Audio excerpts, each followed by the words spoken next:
Alors, bonsoir tout le monde, j'espère que vous allez bien. Mathieu Martel avec vous, directement de Montréal, avec un léger retard ce soir. Alors, nous sommes dimanche le 6 juillet 2025, 19h04, pour entamer notre Facebook Live habituel. Notre Facebook Live qui commence à 19h. J'espère que vous portez bien. N'hésitez pas à me saluer dans le clavardage et m'indiquer à savoir si le son est bon. Et l'image adéquate, écoutez, je viens de sélectionner mon sujet il y a quelques secondes. Nous allons bien sûr entamer notre sujet bientôt, mais commencer avec des points d'information en attendant que les gens se joignent à nous. Alors, nos petites rencontres durant 30 et 40 minutes, elles sont nées en 2020, au mois de mars. On poursuit l'aventure ici et là, soit le mercredi ou jeudi durant la semaine, et le dimanche à 19h.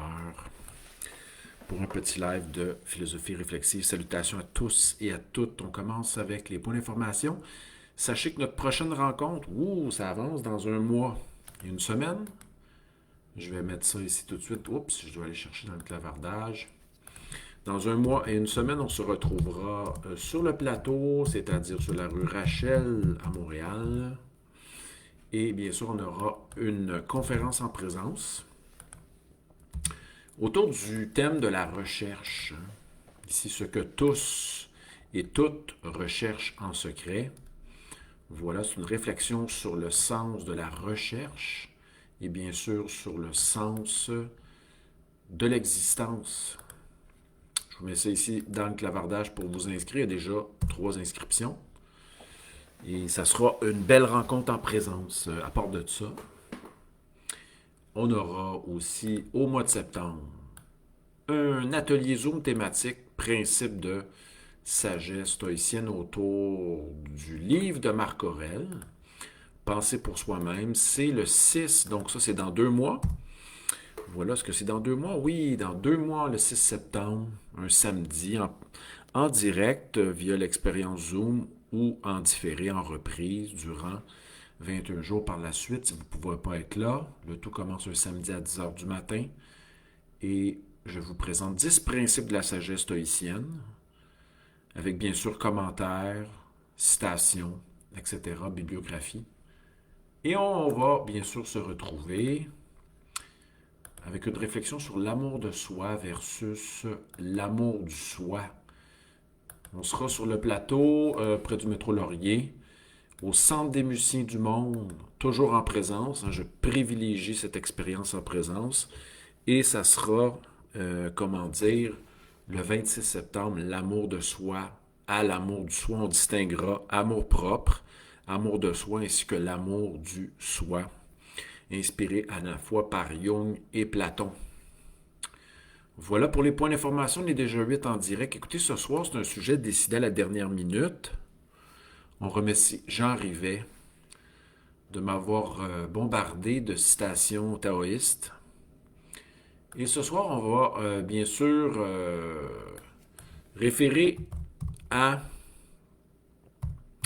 une expression, ouais ou oui, chinoise, voilà, agir sans agir, ou l'action sans effort, ou comment dire aussi, ouais, c'est ça, c'est agir sans agir, ou l'action à travers l'inaction, hein, qui est inspiré de la philosophie du Tao, Wei Wu Wei.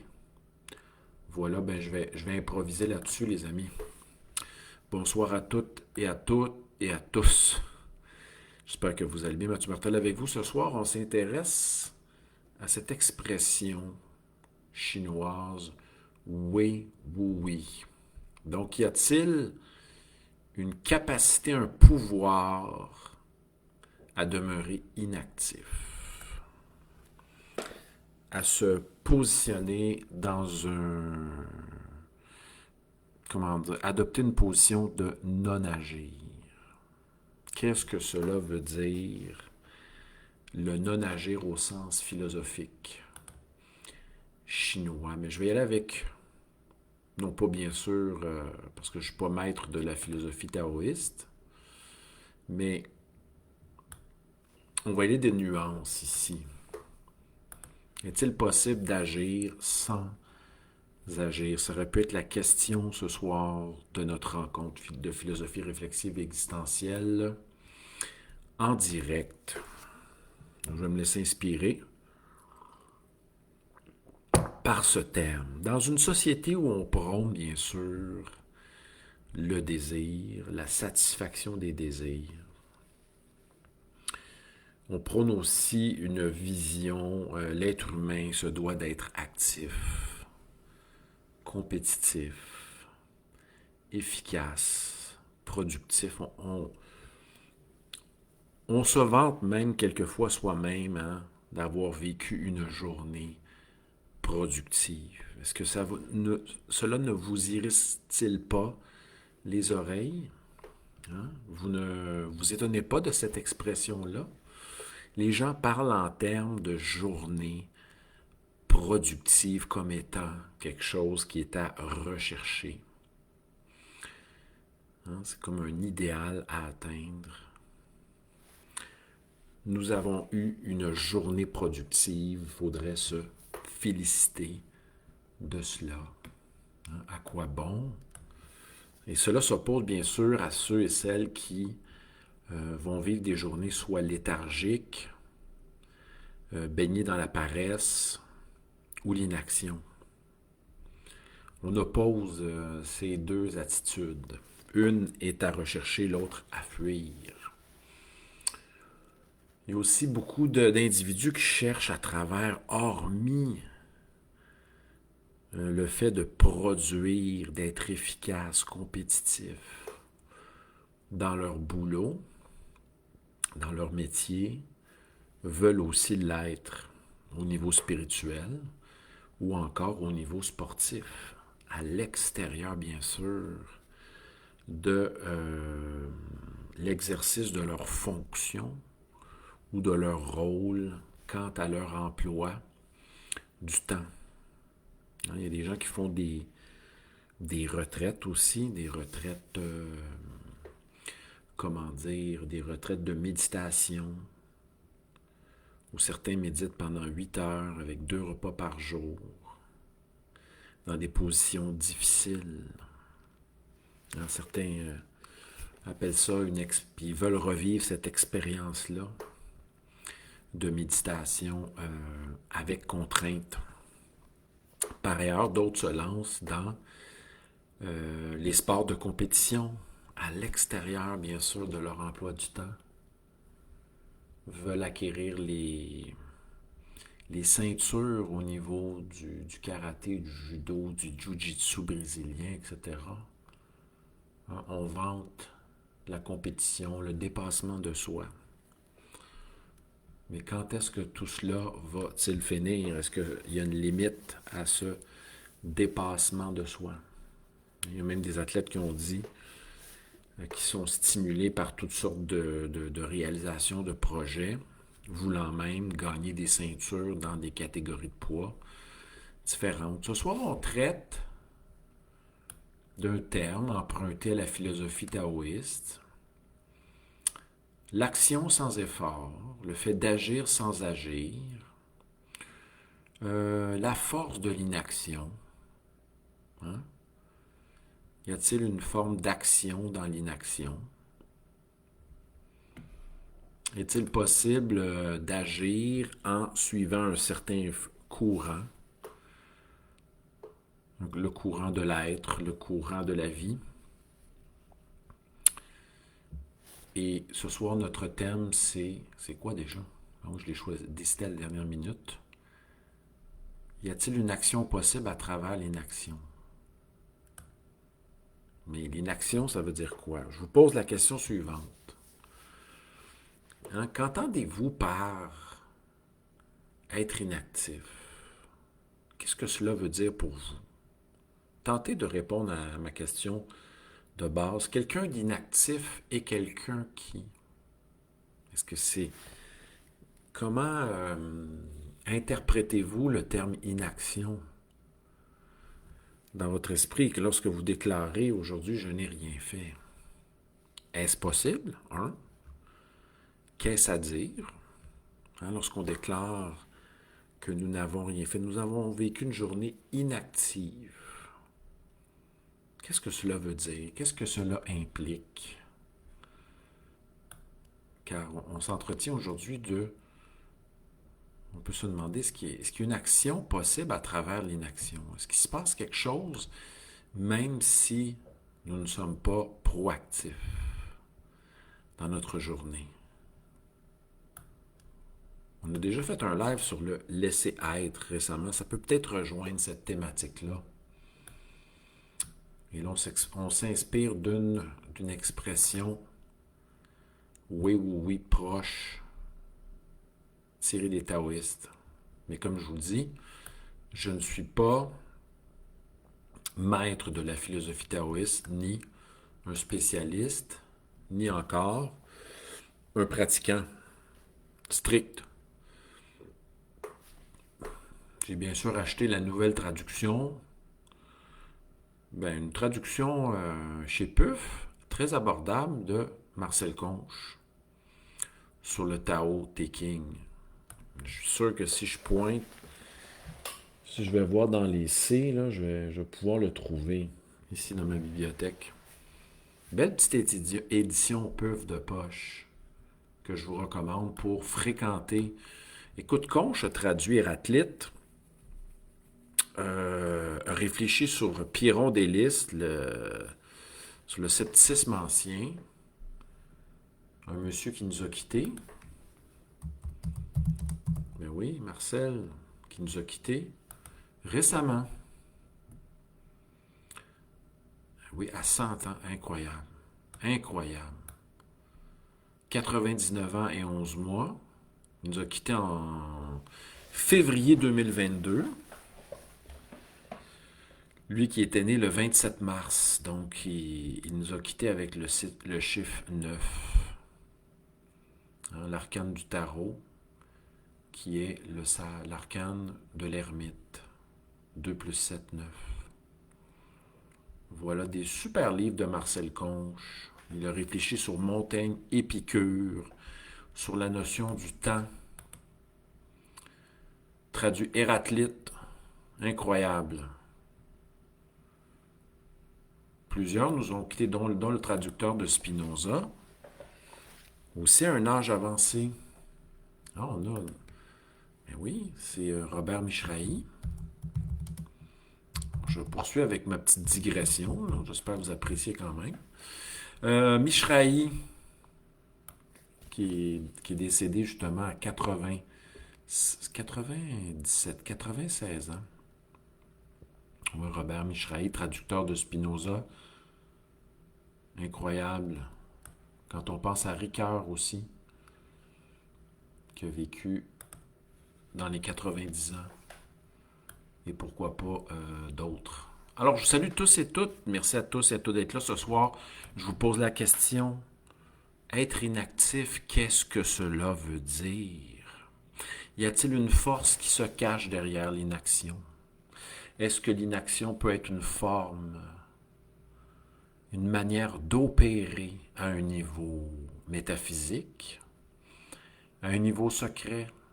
Est-ce que lorsque nous sommes inactifs, nous n'embrassons pas d'une part la rêverie, la contemplation ou encore la réflexion philosophique fondamentale?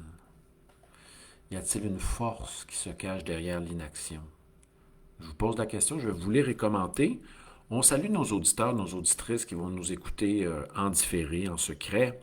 Et un peu plus tard, vous savez que vous avez manqué nos dernières rencontres. Alors, comment est-il possible d'y avoir accès? Vous allez dans la section vidéo de ma page Mathieu Martel Philosophe sur Facebook et vous avez nos thèmes. On aborde toujours un thème de manière intuitive et inspirée. Vous avez manqué nos derniers enregistrements, sont dans la section vidéo. Sachez que tout va disparaître dans cette section vidéo parce que Facebook fait de l'élagage et veut se délester de l'ensemble des vidéos enregistrées qui datent de plus de 30 jours. Donc, pour écouter ceux que vous avez manqués dans le passé, c'est sur ma page Mathieu Martel, philosophe, sur YouTube, vous abonnez et vous allez avoir un petit petite invitation pour écouter la suite. On salue Isabelle. Salutations Isabelle. Cathy, merci d'être là. On salue Nicole. Isabelle Rivard aussi, en vacances.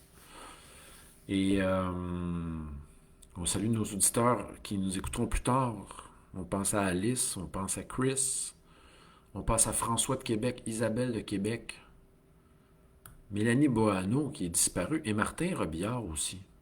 On ne les voit plus. Et on va saluer aussi Marianne, pourquoi pas, et Olivier qui vont peut-être nous écouter en différé. Les amis, je vis une expérience d'inactivité. Qu'est-ce qu'être inactif? Mis à part, de façon logique, ne pas prendre part à l'action. Alors, vous imaginez coucher sur un sofa en train de rêvasser, en train de penser à vos prochains plans et projets. Pouvez-vous vous dire inactif?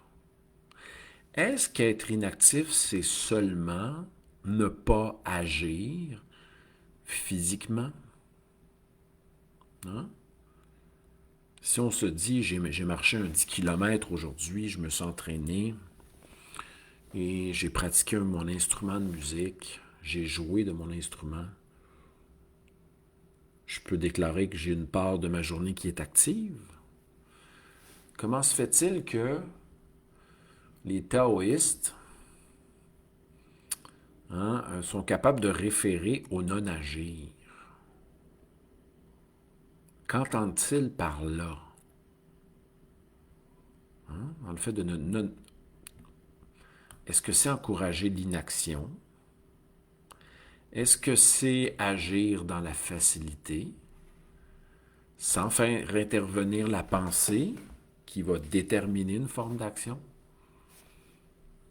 Y a-t-il, à travers l'inaction, une forme d'action fondamentale que certains appelleraient peut-être une action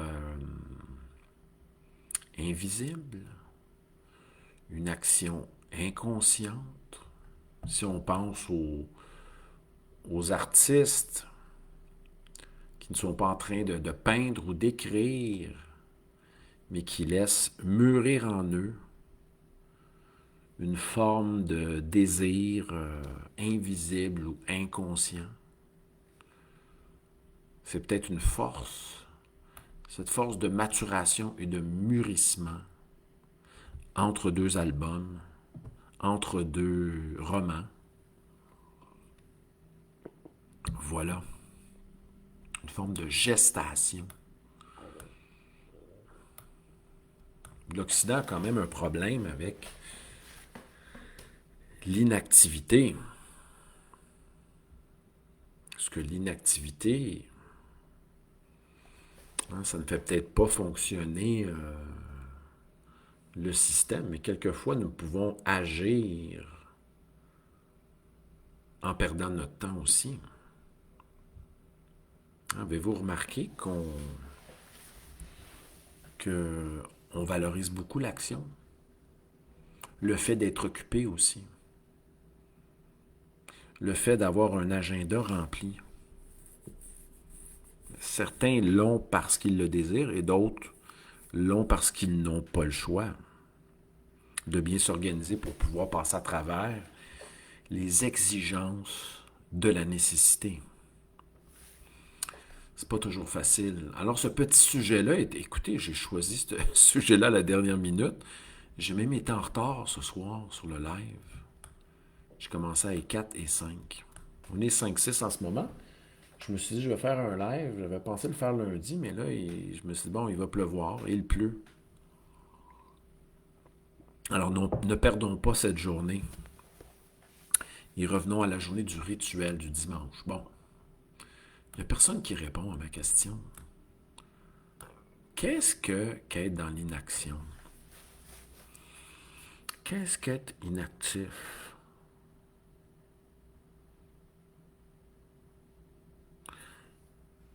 Est-ce que ça implique le fait de ne pas penser? est-ce qu'être inactif, c'est se réduit seulement au fait... Imaginez quelqu'un qui est alité là, pour 3 semaines. Est-il inactif?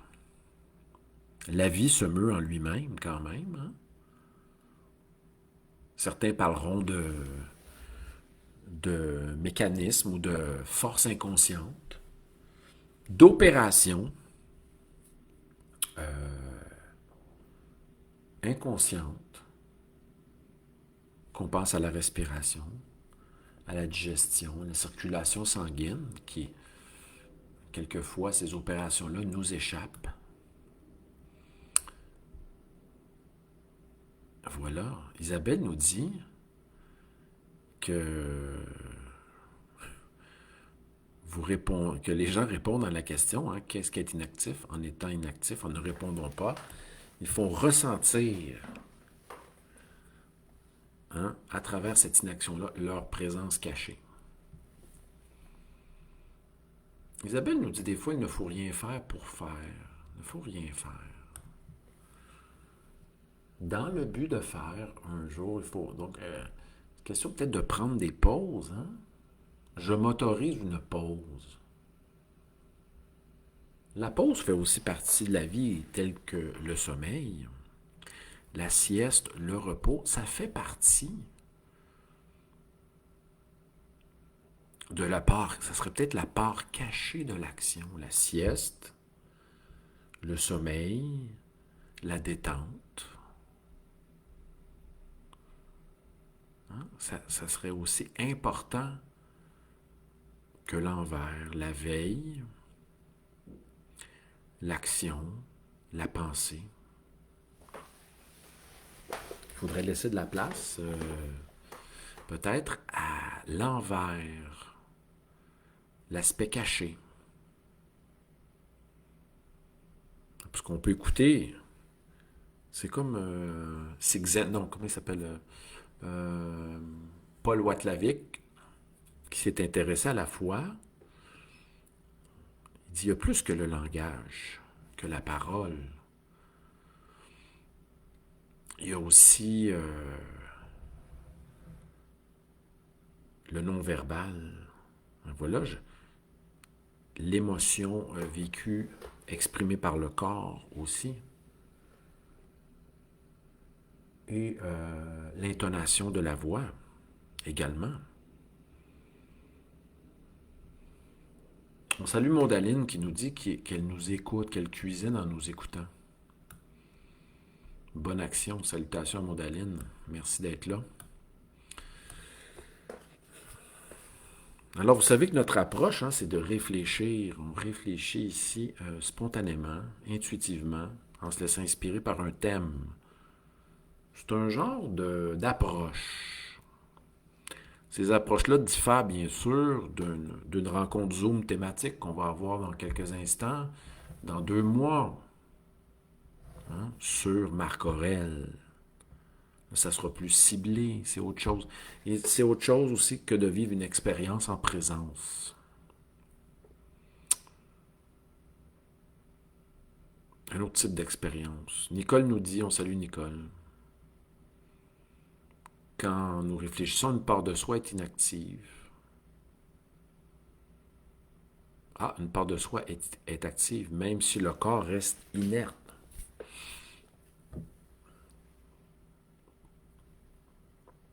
Et des fois, on peut simplement se détendre, se coucher et laisser venir à soi les idées. Hein? Moi, c'était un de mes points de ce soir, je voulais amener.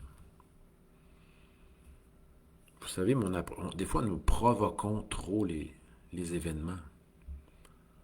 Nous sommes pressés de réaliser nos désirs. Nous voulons que la réalité s'adapte à nos désirs, bien sûr à la vitesse aussi, hein, à notre style de vie. Mais une chance que nos désirs ne sont pas satisfaits à tout moment. Le point que je voulais amener, on peut renverser l'approche. Au lieu d'aller vers, laissons venir vers soi. Cela ne veut pas dire de ne rien faire. Qu'il y aura des moments où une occasion se présentera et ça sera peut-être le temps de la saisir, le fameux kairos. Ouais, ça sera peut-être le temps de le saisir. Mais des fois, peut-on simplement se mettre dans une position, je vais juste fermer mes fenêtres ici, là. Cette position de ne rien forcer, de ne rien provoquer,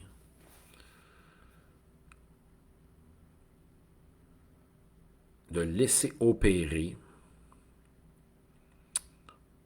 la vie. Donc, c'est plus nous, sujet volitif, c'est-à-dire au moi, le moi voulant réaliser quelque chose de précis. On peut énoncer.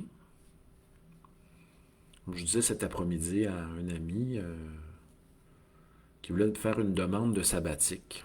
Il dit, il me faudrait un élève à la maîtrise. Là, j'ai un projet d'aller voir mon ancien élève qui est à une université américaine, faire un projet avec lui, mais pour demander ma sabbatique, bon, je vais avec un exemple concret, là. Il me faudrait avoir un projet avec un élève, mais je n'en trouve pas. Bon, c'est bien ça. On est dans le non-agir, là. Alors on le déclare, j'aimerais bien rencontrer un élève pour pouvoir l'accompagner dans son projet de mémoire de maîtrise. On peut le lancer comme ça. On le lance et on laisse être la chose. C'est ça le non-agir. C'est pas lié au vouloir avec effort, là, où on se fait un plan à l'occidental avec des étapes. Puis on ne voit plus dans ce temps-là. Hein. On focus sur notre obsession, puis on ne voit plus ce qui se passe autour. Certains m'ont dit ça lorsqu'ils faisaient leur doctorat. Il n'y avait plus rien qui existait autour que ce qui était lié au projet à réaliser.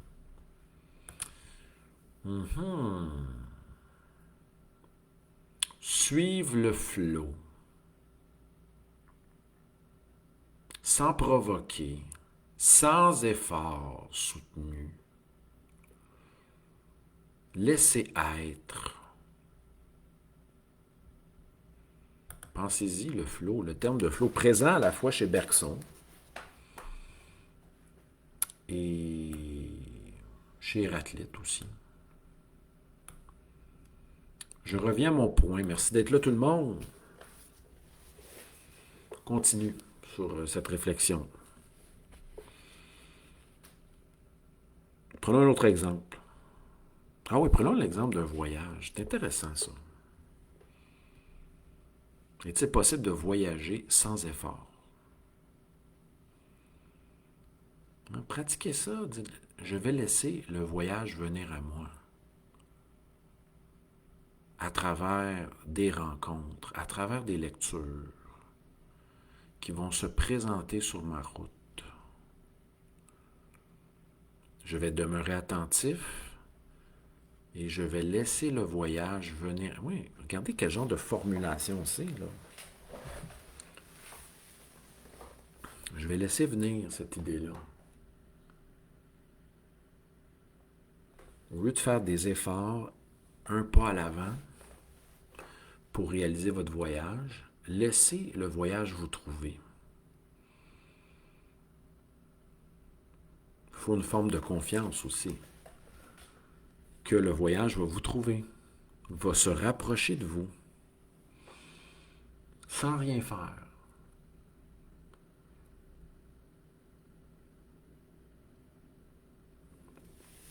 Ça demande une certaine confiance. Et Nietzsche en parlait. Confiance aussi pour l'écrivain, le peintre, le musicien, que l'élan créatif va revenir, qu'il n'est pas à forcer, à provoquer.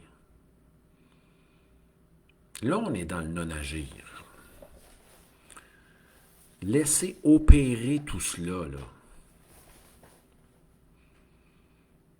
C'est complètement contre-intuitif et contre-occidental. Ouais, ça déjoue un petit peu la conception du désir occidentale.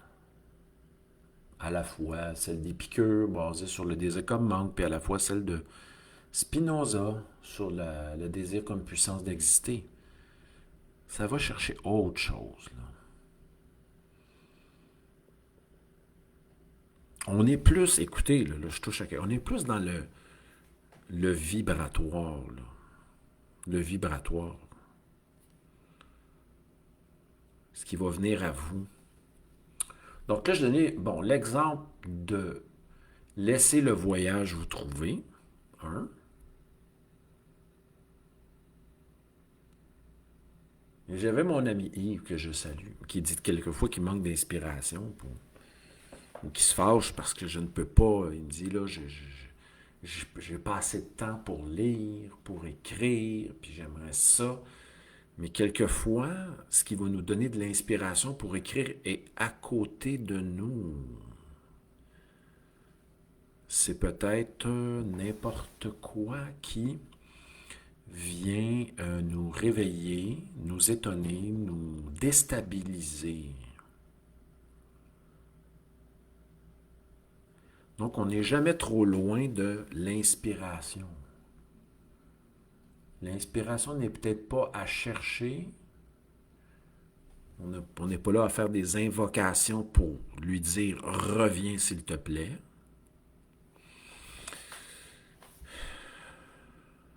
On n'a pas à se fâcher parce qu'elle n'est pas là. On peut constater, bon, on dirait que je ne suis pas inspiré en ce moment, je n'ai pas le goût de lire, je n'ai pas le goût d'écrire. Nous sommes dans le constat.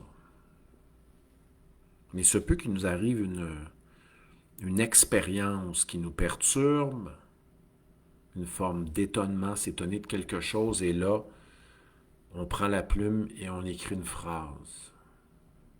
Simple. Vrai, comme dit Hemingway. Hein? Ça pourrait être la phrase suivante. On dirait que l'inspiration m'a quitté. Je voudrais qu'elle soit là. Je voudrais qu'elle revienne. Elle n'est pas là. Que se passe-t-il? Pourquoi ai-je tant besoin de forcer tout cela? L'inspiration n'est-ce pas quelque chose qui, comme le vent, tantôt souffle, tantôt s'estompe? Point d'interrogation. Ah! Je viens d'écrire un petit aphorisme. De rien.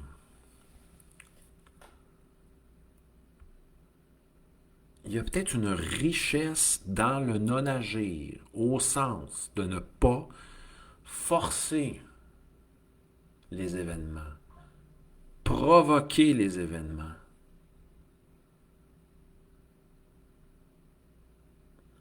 Écoutez, si quelqu'un vous aborde en vous disant, en vous demandant, as-tu des projets, as-tu des plans, que fais-tu? Moi, ça me stresserait pas mal. C'est stressant tout ça. Là, je me rappelle une fois, je tentais de dire à un ami, peut-on s'asseoir sur un banc de parc pour relaxer? Cela ne lui était pas possible. Elle avait besoin de bouger et d'action. Qu'est-ce que dit U.G. Krishnamurti? Non pas Jiddu, mais Urali Gopala. Est-ce que c'est bien ça? Ulari Gopala ou Urali Gopala? Allons voir. Allons voir. Il rejoint Pascal. U.G. Krishnamurti. Dos au mur. dos au mur. Et notre UG, bon, quand même, 90 ans, notre UG. Upaluri, mon Dieu, je me suis trompé. Upaluri Gopala. Ouais. Pas Ulari, Upaluri Gopala. Voilà. Tous ces livres sont libres de droit. Dans son livre Dos au mur, qu'est-ce qu'il nous dit? L'ultime n'est pas de se lancer en bungee, faire de l'ayahuasca, ou toutes sortes se prêter à l'ivresse infinie, sous toutes ses formes, ou encore faire le tour du monde. Là, j'ai mon physio qui veut partir, lui. Écoutez, mon physio, c'est un intense, là. Il m'a dit qu'il a fait 80 ans de travail en 40 ans. On le salue. Et par ailleurs, il a dit que lors de sa retraite qui approche dans 3 ans, il veut faire le tour du monde en vélo durant 2 ans. Je vais décevoir mon physio. En citant UG Krishnamurti. C'est présent chez UG et c'est présent aussi chez Pascal. L'ultime, c'est quoi pour Upaluri Gopala? Hein, c'est bien ça. Je vais juste replacer. Upaluri Gopala. Ouais, c'est quoi l'ultime? S'asseoir dos au mur dans sa chambre et ne rien faire.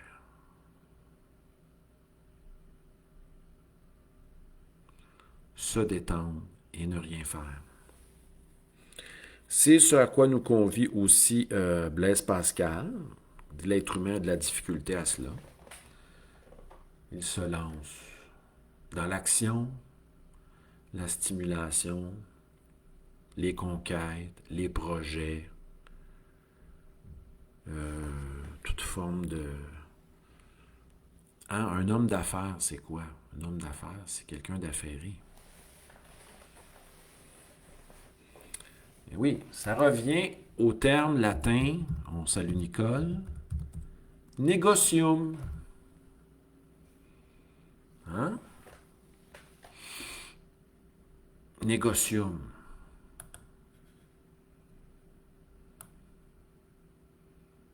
Mais il y a la négation de l'osium dans négocium. C'est le quoi de l'acte. Bon. Affaires, travail, entreprise qui par opposition au loisir, osium.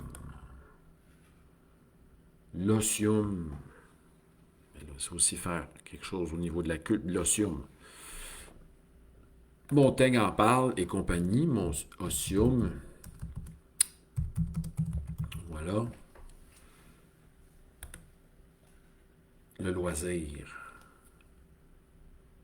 Associé à la tranquillité, la contemplation. Ça s'oppose au monde des affaires et de l'activité du monde.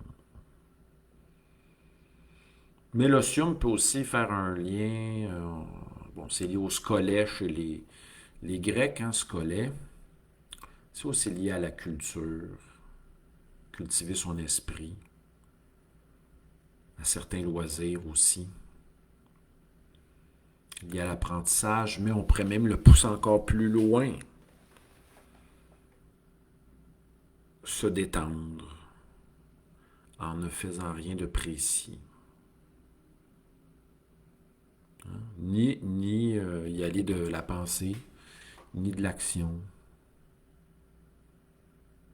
C'est ce à quoi nous convie Blaise Pascal. Ouais, est-ce qu'on a la belle citation de Pascal assis sur une chaise? Ouais. Je vais essayer de la trouver exactement. Ouais. Je vous reviens, les amis. Tout le malheur des hommes vient d'une seule chose, qui est de ne savoir pas demeurer en repos dans une chambre. C'est l'inverse de sombrer dans le divertissement, le gambling, l'hyperactivité, le monde de la négoce, des affaires, etc. Blaise Pascal, l'esprit de finesse, nous dit: tout le malheur des hommes vient d'une seule chose, de ne pas savoir demeurer tranquille et en repos dans une chambre. Qu'est-ce qu'on fait quand on ne fait pas ça? Ben, on se met même dans le pétrin soi-même. Schopenhauer l'avait bien vu, hein? Les humains cherchent soit à briller, les conquêtes amoureuses, augmenter ses avoirs, rayonner, mais d'autres partiront des guerres. Hein? Voilà. Pas facile. Restez tranquille. Salutations à Daniel qui vient d'arriver. Écoutez, 42 minutes, qu'est-ce qui se passe? Salutations à Daniel, à Caroline, à Nicole, à celles qui nous écoutent. En différé ce soir, moi qui n'avais pas de sujet avant 19h04, j'ai choisi l'action à travers l'inaction. Et je vous salue. Salutations à Maude, Isabelle qui est de retour. Merci d'être là. Bonnes vacances. Salutations à Cathy, Isabelle Poirier également. Et ceux et celles qui vont nous écouter en différé, en secret, puis plus tard dans la soirée. Wow! J'espère que vous avez apprécié cette petite réflexion spontanée, intuitive, sans préparation, sans filet et sans parachute. Nous allons nous revoir bientôt cette semaine. Surveillez la pluie. Je vais peut-être réapparaître mercredi ou jeudi prochain. C'était notre deuxième rencontre du mois de juillet via Facebook Live. Au plaisir de vous voir à nos ateliers Zoom aussi, du 6 septembre. Et notre conférence en présence, le 15 août à Montréal. Bye bye tout le monde. Portez-vous bien et détendez-vous. Si cela vous plaît. À bientôt tout le monde. Ciao, ciao.